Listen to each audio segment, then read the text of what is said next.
Salut, j'espère que vous allez bien et surtout que vos lectures sont belles et révolutionnaires. Bienvenue sur la chaîne Les Lectures de Nick. N'hésitez pas à nous suivre sur Facebook, sur Instagram, sur TikTok, sur les différents réseaux. Et n'hésitez pas de liker cette vidéo et de la partager autour de vous. Ça fait toujours plaisir. S'il vous plaît, mettez un pouce bleu. Vous l'aurez donc compris dans le titre de la vidéo. Aujourd'hui, je vais vous présenter mes dernières lectures ou encore mes lectures du mois d'août. Tous les livres que je vais vous présenter ici sont disponibles à la bibliothèque pour la conquête du monde. Je vous mettrai le lien de notre site web en description. Et si vous avez besoin d'acheter les livres du professeur Zacharias Stanley Fromm que je vais présenter ici, les liens sont aussi disponibles en barre de description. Donc, je vais vous présenter donc les livres que j'ai lus pendant le mois d'août 2024. Le premier livre, je l'affiche là, c'est le livre The Facet of His Ministry. The Facet of His Ministry, c'est un livre qui parle du professeur Zacharias Stanley Fromm de 18 différentes manières. En fait, il nous présente le professeur Fromm en tant qu'évangéliste, en tant que revivaliste, en tant qu'enseignant, pasteur, etc. Écrivain. Il y a 18 facettes différentes du professeur Zacharias Stanley Fromm dans ce livre. Et je dois dire qu'il est vraiment spécial et complet parce que il y a des aspects où c'est le professeur Fromm qui parle de lui. Il y a des aspects où c'est le pasteur Théodore Andossé qui nous explique la facette du professeur Théodore Andossé. En fait, c'est un compte rendu aussi de la croisade de près de 1200 heures qui s'était déroulée en 2011. Je vous conseillerais de lire ce livre pour découvrir l'homme Zacharias Stanley Fromm sur 18 différentes autres facettes. Le lien est disponible en barre de description et vous pouvez trouver la chronique sur ma page Facebook, Les Lectures de Nick. Le prochain livre donc que j'ai lu, je vais vous présenter, c'est le livre d'un grand auteur qui a beaucoup écrit sur le leadership dans ce monde. Il s'agit de John C. Maxwell. Leadership 101, c'est-à-dire que Leadership 100. En fait, c'est 101 citations sur le leadership. J'ai beaucoup aimé ce livre à cause de la citation d'entrée des jeux. Permettez-moi de lire. C'était en anglais. L'auteur dit « Leaders are readers. Even thousands who don't read widely, read wisely. » Traduction en français, si je peux dire. Les leaders sont des lecteurs. Et même les milliers qui ne lisent pas de manière vorace lisent sagement. Donc la lecture est liée au leadership. Même si vous ne lisez pas abondamment, il faut au moins lire sagement. C'est un livre, un tout petit livre qui peut se lire en un jour et des citations sur le leadership. Permettez-moi de lire la citation qui m'a beaucoup marqué à la page 17. Je vais essayer de lire en français avant de traduire en anglais. Voici ce que l'auteur dit. C'est une citation de Charles Tremendous Jones. You are the same today that you are going to be in 5 years from now. Expect for two things. The people with whom you associate and the book you read. Traduction en français, il dit que tu seras le même dans 5 ans que tu l'es aujourd'hui, excepté 2 choses. C'est-à-dire que si dans 5 ans tu seras la même chose, ça va ou pas, ça va dépendre de 2 choses. Les gens avec qui tu t'associes et les livres que tu lis. Moi, c'est un petit livre sur le leadership que j'ai lu et qui m'a beaucoup marqué. La chronique sera aussi disponible sur ma page Facebook, Les Lectures de Nick.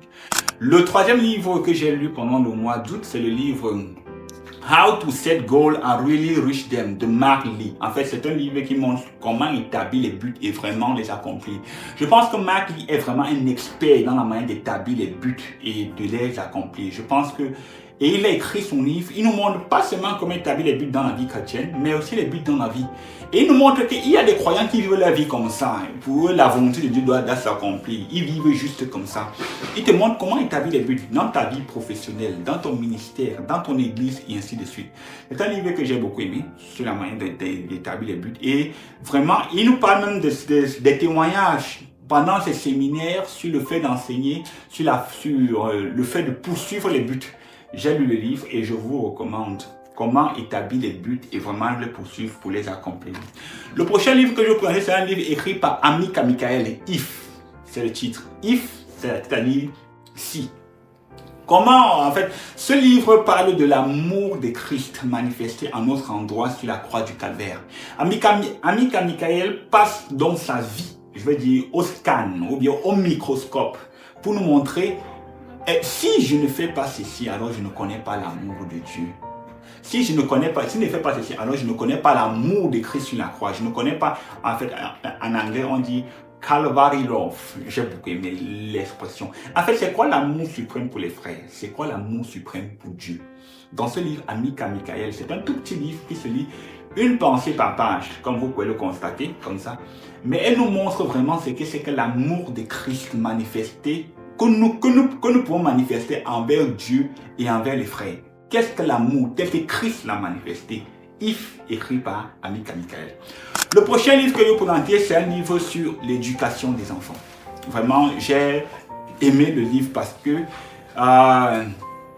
quand on parle de l'éducation des enfants, on voit souvent dans l'église des hommes qui ont marché avec Dieu, ou bien des parents qui sont pieux, qui s'efforcent à servir Dieu. Mais leurs enfants prêchent un message contraire à la vie de leurs parents. C'est-à-dire qu'ils font tout pour discréditer leurs parents, ternir l'image de leurs parents. Alors, comment élever donc les enfants quand on est croyant? Comment élever les enfants selon les voies du Seigneur? André Adoul, dans son livre « Nos enfants », écrit nous aide à répondre à cette problématique. Et moi, j'ai beaucoup aimé le fait que tous ces enseignements sont basés sur la Bible. Allons même dans la Bible. Dans ce livre, il nous montre que la plupart des passages qui parlent des enfants dans la Bible disent toujours corriger. Il va même plus loin. Il nous dit que concernant l'éducation des enfants, la seule personne qui en a parlé dans le Nouveau Testament, c'est Paul. Et à sa connaissance, Paul n'avait pas d'enfant. Alors, ça veut dire quoi corriger? Quand la Bible parle de corriger les enfants. Ce livre est vraiment complet parce que pour moi, c'est vrai qu'il est été écrit en 1967, je pense. Et dans ce livre, l'auteur nous montre comment éduquer les enfants selon les voies du Seigneur. Qu'est-ce que la Bible dit au sujet de l'éducation des enfants? Il nous parle par exemple de la sexualité.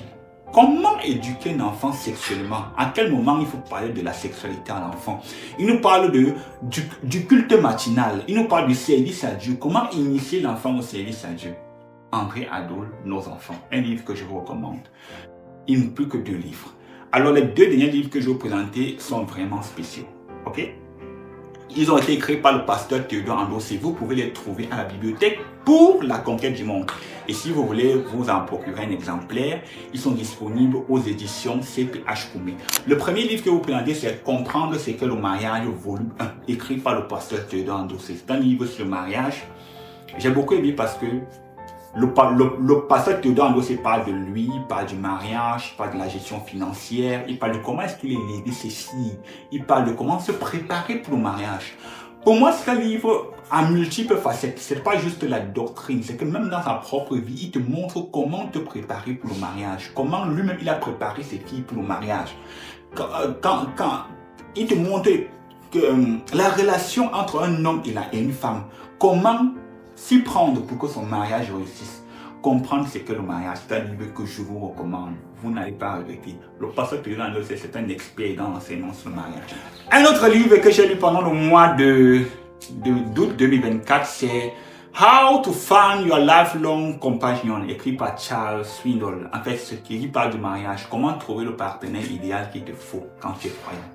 C'est un tout petit livre que moi j'ai beaucoup aimé parce qu'il se base sur l'histoire d'Isaac. Comment Isaac s'est pris pour avoir le bon mariage qu'il a eu. Parce que quand on lit la Bible, on se rend compte que Isaac était tellement romantique pour même, comment on appelle le monsieur là. Il a vu que comment Abimelech voyait comment Isaac et Rebecca, il y avait tellement de romance entre eux et joints.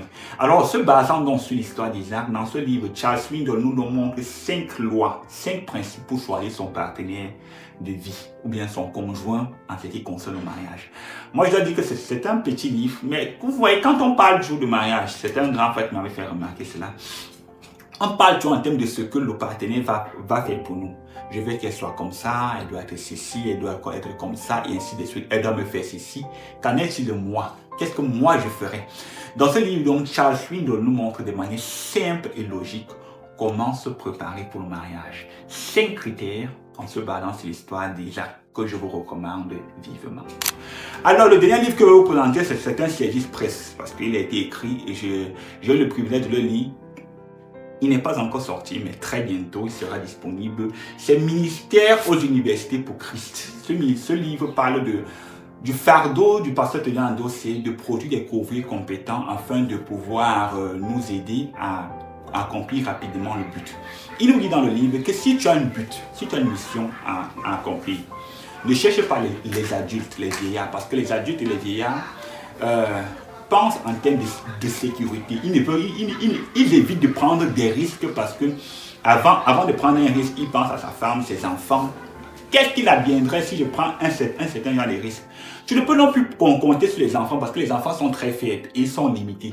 Alors il faut compter sur les jeunes, les étudiants et les jeunes. Il nous montre la place des universités dans la conquête du monde.